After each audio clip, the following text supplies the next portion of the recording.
Before Macon. Wakefield. Thank you, Deputy Speaker. Well, it's always good to follow my friend and colleague, the member for Higgins, and it was a great audition, I think, for Assistant Treasurer, don't you think, fellas? Don't you think? Oh, not much of a response from the backbench yet.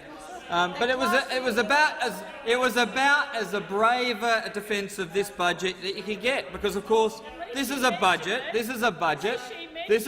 of broken promises. This is a budget of broken promises. It's a budget that the people of Australia did not expect. It's a budget of unfair cuts. It's a budget of regressive policies. It's a budget of austerity.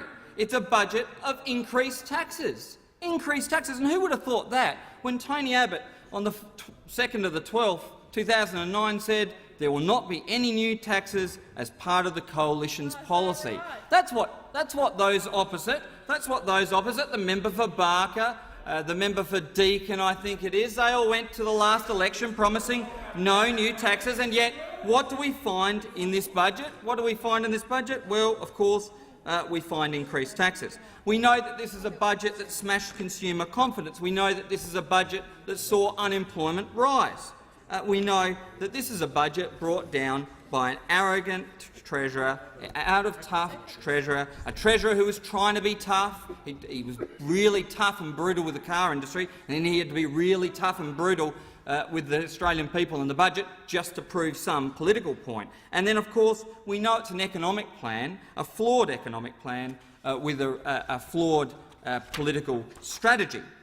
Now, we know all this because we've seen, of course, the Treasurer going around the country and telling everybody little bon mots of wisdom, like where he compared the GP tax to beer and cigarettes. He said one pack of cigarettes costs $22. That gives you 3 visits to the doctor. You can spend just over $3 on a middy of beer. So that's 2 middies of beer to go to the doctor. And is a parent really going to deny a sick child the visit to a doctor that would be the equivalent to a couple of beers or 1/3 a packet of cigarettes? That's what he told the Australian people in the SMH. That's the way he justified these regressive taxes, this attack on families' incomes. And then, of course, we know what he said about fuel excise. He said the poorest people either don't have cars or actually don't drive very far in many cases. Well, I can tell you, that's not the case for my constituents. It's not the case for the member for Barker's constituents. He's got constituents on a very low income, and they rely on their cars because they live in the country and because there's no public transport. And we all know that that's the case. It's just the Treasurer who doesn't know.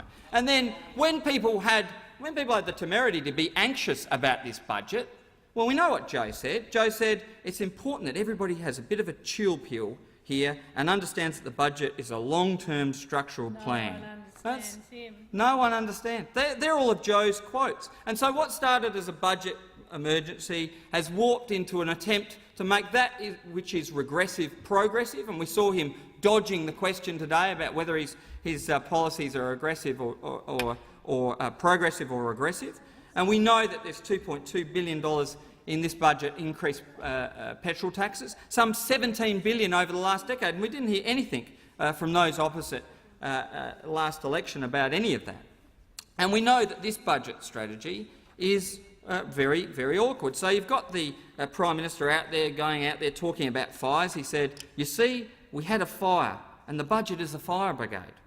And then we've got the Trade Minister saying that there's a sovereign risk to Australia because the Senate has the temerity to oppose the budget. Then we've got Barnaby talking about melanomas.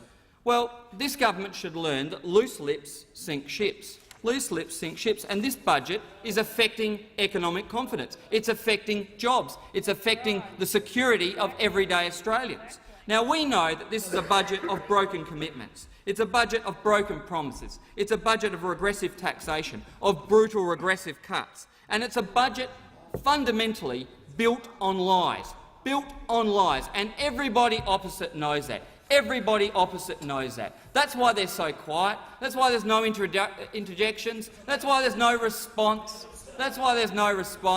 It's just simply that they can't defend the indefensible. That's why Joe's explanations are so tortured. That's why they're so tortured. That's why the budget strategy changes from week to week, from day to day, because this is a budget built on lies. It's built on lies. and you'll pay for it. You'll pay for it at the next election.